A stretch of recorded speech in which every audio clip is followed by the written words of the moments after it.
Nagin harsu kabajamtoota daawwattoota Oromiyaa Miidiyaa Neetwoorkii oduu galgala kanaaf qindeeffannee isinitti himaa dursuun kan isinitti himu Ansaraay Sabaatiin.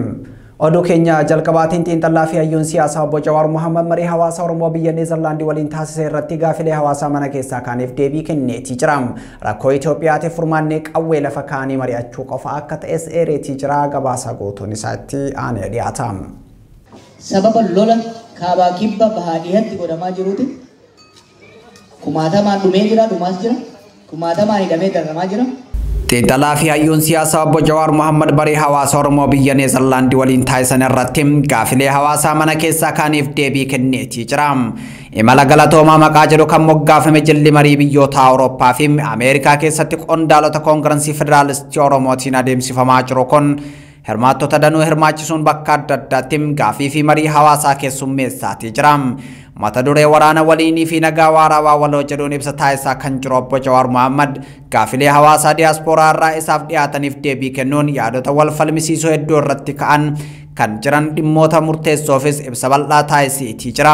Dhimma sochii waraanaa biyyattii keessatti adeemsifamaa jiru ilaalchisees ejjennoo koongirensii federaalaa Oromoo fi dhuunfaa isaanii marii biyyaalessaaf waraana dhaabuun akka ta'e irra deddeebiin kan ibsan obbo Jawaar Mohaammed ijoollee keenya roorroo baqattee bosonatti galtee hafuutiin kan Oromaatiin hiikkadhaa hin jennu nuti kan jenne mootummaan akkuma Tigraay injifachuu dadhabeem waraana dhaabuun gara mariitti dhufeem Oromiyaa keessattis waraanni gama lamaanuu dhaabbateem waan silaa qawweetti akka amanan isaan taasisee fi silaa utuu injifatanii argatan yookaan injifatamanii dhaban sana mariidhaan akka walirraa argatan jechaa jirra jechuun ibsa kenneetii jira. Lola dhaabanii gara mareetti ceasefire dhaganii gara mareetti deebi'uun falli isa caalaa hin jiru. Mootummaan karaa doongoraa biyyaaf uummata keenya ibidda keessa buuse kanarraa deebi'uu qaba. Furmaanni jiru lolaan cafallaqanii dhiitanii deemuun mootummaas akka malee laaffisee jira. Uummatas biyyas akka malee miidhee waan jiru kana daran yoo deemne balaa hamaatti waan seennuuf lolli dhaabatee gara mariitti seenuu qabna. Mariin immoo marii fakkeessaa osoo hin taane marii haqa qabeessa. Mootummaan Bilisiginnaa akkuma Tigraay lolaan cabsuuf yaaleem cabsuu akka hin dandeenye amanetti Oromiyaa keessattis lolaan rakkoon furamu akka hin jirre amanuun qaamoleen lamaanuu marii rakkoo furachuutti dhufutoo irra jira jedhe. Ejjennoo siyaasaa koongirensii federaalaa Oromoo irratti gaafii mana keessaa irra deddeebiin ka'eefis deebii yoo kennu nuti kan amannu gaafiin Oromoo biyyattii keessatti sirna federaalizimii dhugaatiin deebii argataadha. Kan ammoo qorannoo goonee itti amanne akkuma dura nu beektan qabsoo karaa nagaa fi mirga sabootaa kabachiisuu irratti xiyyeeffanna jedheetii jira. Dhimma qabsoo hidhannoo fi karaa nagaa ilaalchisuun mootummaan afaan qawwee fi nama hedduutti amanuu akkamitti qabsoo karaa nagaatiin injifachuun danda'ama jechuun gaafii mana keessaa ka'eefis deebii yoo kennu galata qeerroo lubbuun wareegamanii hin balleessinu waggaa afur dura taankii fi baankii wayyaanee kan kuffise qabsoo hidhannoo osoo hin taane qabsoo karaa nagaati jechuun qabsoo karaa nagaa keessaa hidhamuu fi ajjeefamuun hin jiru jechuu miti jechuun deebii kenneetii jira. Marii hawaasaa kana gubbatti irra deddeebii yaadota kaan keessaa tokko gara biyyaatti hin deebinii asuma taa'im akka duriitti rogeeyyummaatiin hojjedhu kan jedhu isa tokko ture. Obbo Jawaar Mohaammed lubbuun kiyya kan uummata Oromoo biyya keessaa wareegama kafalaa jirurraa adda miti kan jedhe yoo ta'u aarsaa qabsoon karaa nagaa nama baasisuu baaseem qabsaa'uuf kan hin murteesseem gaafa gara biyyaatti galeedha jedhe. Oromiyaa keessatti ajjechaan lammiilee nagaa irratti raawwatamaa jiru guyyarraa gara guyyaatti dabalee jiraachuu kan himu Jawaar Mohaammed wal waraansa waliin yookaan siivil war jechuu kan na dandeessisiiseem lolli lubbuu namaa galaafataa jiru kun lola keessoo biyyattiitti godhamaa jiru waan ta'eefi jedhe. Oromoon torbaaniin kumaatamaan ajjeefamaa jira kan jedhu Jawaar furmaanni rakkoo kanaa ammoo qaamolee lola geggeessaa jiraniifi karaa nagaan qabsaa'aa jiran hundi akka waraanni dhaabbatu gochuun mari'achuu qofaadha jechuun dubbata. Wal waraansi waliinii Itoophiyaa keessa jiraachuu fi yaaddoo biyyattii inni guddaas isa ta'uun addeessuun rakkoon kun ammoo karaa marii fi wal dhageeffachuutiin furmaata argatam jedheetii jira. Namni kumaatamaan akka dhumu akka buqqa'u godhe kuni miliyoonotaan akka buqqa'u godhe kuni karaa doongoraa ta'uu isaa amanuun gara nagayaatti dhufuu qaba. Naannoo uummattoota kibbaa aanaa addaa burjii magaalaa Soyyoomaatti haleellaa jumlaa Oromoota irratti raawwatameen namoonni 16 akka ajjeefaman ifamee jira. Haleellaa kanaan namoonni harki isaanii irraa cite kanneen miilli isaanii irraa cite kan falaxamanii fi qaamaan miidhaman hedduun hospitaala Bulee Horaatti wal'aanamaa jiraachuun ibsameetii jira. Muhammad Fantaallee gabaasa guutuu qindeesseetii jira. Naannoo uummattoota kibbaa aanaa addaa burjii magaalaa Soyyoomaatti haleellaa jumlaa Oromoota irratti raawwatameen namoonni 16 ajjeefamuun himame. Sanbata xiqqaa dabree uummata Oromoo Gujii gara magaalaa imaluun bitatee gurgurachuuf bahe irratti haleellaa raawwatameen namoonni 16 du'uu fi 30 ol immoo miidhaa cimaan irra gahuu jiraattonni himan. Haleellaan kun uummata Oromoo Gujii aanaa Surroo Bargudaa magaalaa Baan irratti raawwatamee jedhu jiraattonni. Haleellaan kun hanga ammaatti sababa maaliitiif uummata nagayaa kanarratti akka raawwatame beekamuu baatus barattoonni yuunivarsiitii Bulee Horaa ajjeechaa waliigalaa kanaa fi guutuu Oromiyaa hunda keessatti raawwatamu balaaleffachuun sagalee mormii dhageessanii jiru. Barattoonni yuunivarsiitii Bulee Horaa yaada kennan akka jedhanitti ajjeechaan jumlaa kun akka dhaabbatuu fi sababa maaliitiif akka raawwatame qaama dhimmi ilaallatuun bifa naamusa qabeessan gaafachuuf sochoonus iddoo barbaadan akka hin gahinii fi deebii barbaadan akka hin arganne waraanan dhoowwamuu himu. Namni haleellaa kanaan ajjeefame 16 qabatamaan qulqullaa'uu kan himan barattoonni yaada kennan kanneen miidhamanii hospitaala Bulee Horaa jiranii fi kan riifariidhaan wal aansaaf gara magaalaa Hawaasaatti dabarfaman ammoo tilmaaman nama 30 ol ta'uu addeessan. Hawaasa nagayaa kan badii tokko malee bittaa fi gurgurtaadhaaf magaalaa baheetu jumlaan duguugamee jedhuun jiraattonni gochaa kana jalaa lubbuun hafan. Dhumaatii raawwatameefis tarkaanfiin gara mootummaatiin fudhatame akka hin jirre jiraattonni himanii jiru. Yuunivarsiitii Bulee Horaatti barattoonni muummee fayyaa baratan yaada kennaniin hospitaala Bulee Horaa keessatti kanneen haleellaa kanaan harki isaanii irraa cite, kanneen miilli isaanii irraa cite, kan falaxamanii fi qaama miidhaman hedduun hospitaala keessa jiraachuu eeranii jiru. Aanaan addaa Burjii gama isaatiin ibsa baasin gareen nagaan jaalanne uummata magaalaa gara aanichaatti dhufe irratti gocha suukanneessaa raawwate jechuun ajjeechaa jumlaa raawwatametti gaddu ibsee jira. Akkasumas qaamota gocham kana keessa harka qaban barbaaduun seeratti dhiheessuuf akka hojjetu beeksisee jira. Oduu biraatiin dhaabbanni mootummoota gamtoomanii hongeen Itoophiyaa mudate dubartootaa fi daa'immaniif yaaddoo ta'uu ibse. Dhaabbatichatti fandiin uummataa akka ibsetti hongee hamaa waggoota 40 booda Itoophiyaa mudate naannoo Somaaleetti haadholii fi shamarran miidhamoodha.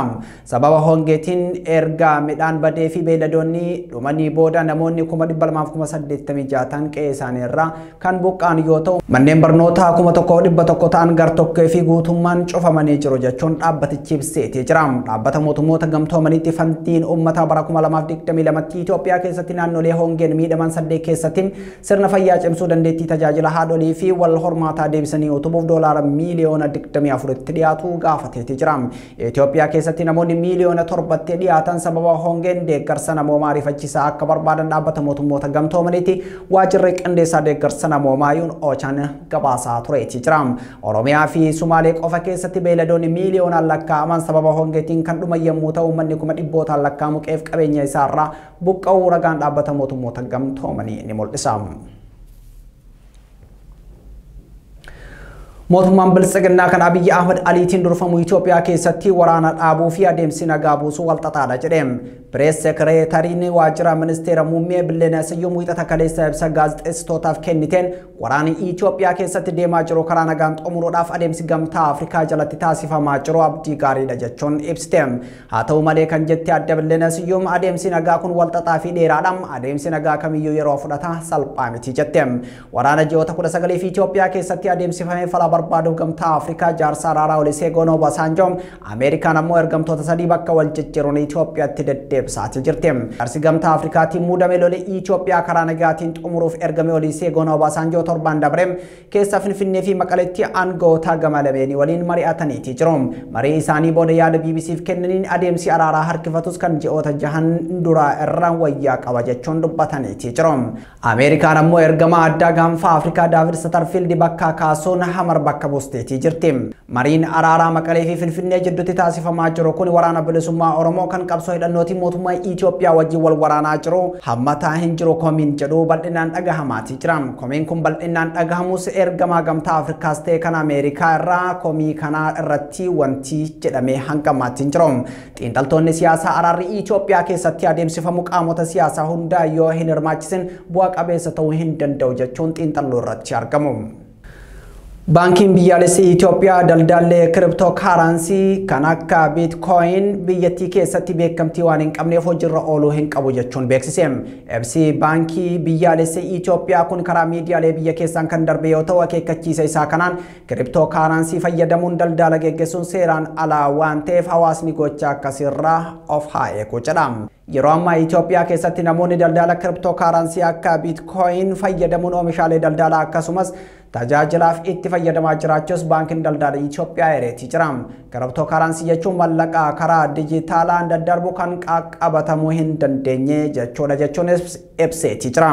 Baankichi kana jedhus Itoophiyaa keessatti meeshaalee bituu fi gurguruus ta'ee tajaajila argachuuf dhaabbileen kiriptookaaransii fayyadaman jiraachuu dhabuu wanti ifa ta'e hin jiru. Baankiin kun daldalli dijitaalaa akkanaa biyyattii keessatti akkaan babal'achaa jiraachuu kaasuun kun immoo seeraan ala ta'uu akeekkachiise malee eenyuufaatu kiriptookaaransii fayyadame kan jedhu ifa hin goone. Manni maree nagaa fi tasgabbii gamtaa Afrikaa guyyaa har'aa dhimma ilaalcha jibbiinsaa duguggaa sanyii fi yakka jibbiinsaa ittisuu irratti xiyyeeffachuu yaa'ii adeemsaatii jira. Manni marichaa yaa'ii isaa 1,188 mata duree ilaalcha jibbiinsaa duguggaa sanyii fi yakka jibbiinsaa Afrikaa ittisuu mata duree jedhuun adeemsisaatii jira. Dura taa'aa mana maree nagaa fi tasgabbii gamtichaa ji'a kanaa Daani'eel Owaasaan haasaa isaanii taasisuu jedhameeti eegama. Komishiinarri dhimmoota siyaasaa nagaa fi tasgabbii gamtaa Afrikaa Baankoolee Adooyem ibsaa dhimma nageenya Afrikaa irratti ni kennuu jedhameeti eegama. Afrikaa keessaa biyyoota akka Itoophiyaa keessatti haasaan jibbiinsaa fi sabummaa akkasumas haasaan duguggaa sanyii irratti xiyyeeffatee qondaalota olaanoo mootummaa biltsiginnaa dabalatee kutaalee hawaasaa garaagaraa keessaa ni dhagahama. Dhala namaas osoo lubbuun jiru ibiddaan gubuu fi namoota nagaa jumlaan ajjeesuun Oromiyaa, godina addaa Oromoo, Walloo, Benishaangul Gumuzii fi Tigraay keessatti bal'inaan humnoota mootummaa fi qaamota mootummaa deeggaraniin adeemsifamaa tureetii jira. Yaa'iin mana maree nagaa fi tasgabbii gamtaa Afrikaa kun dhimmoota kana irratti xiyyeeffachuun mari'atee kallattiin kaa'aa jedhameeti eegama. Oduu keenya xumuraatiin lammiileen Itoophiyaa biyya Saa'ud Arabiyaa manneen hidhaa garaagaraa keessa jiran ammas haala hammaataa keessa jiraachuu himu. Dararaa fi sarbamni mirga namoomaa isaanirra gahaa jiru hammaachaa deemu malee fooyya'insi homaatu akka hin jirre hidhamtoonni mana hidhaa Xariiq Al-Karjiim keessaa Oromiyaa Miidiyaa Neetwork dubbiseemaniitii jiru.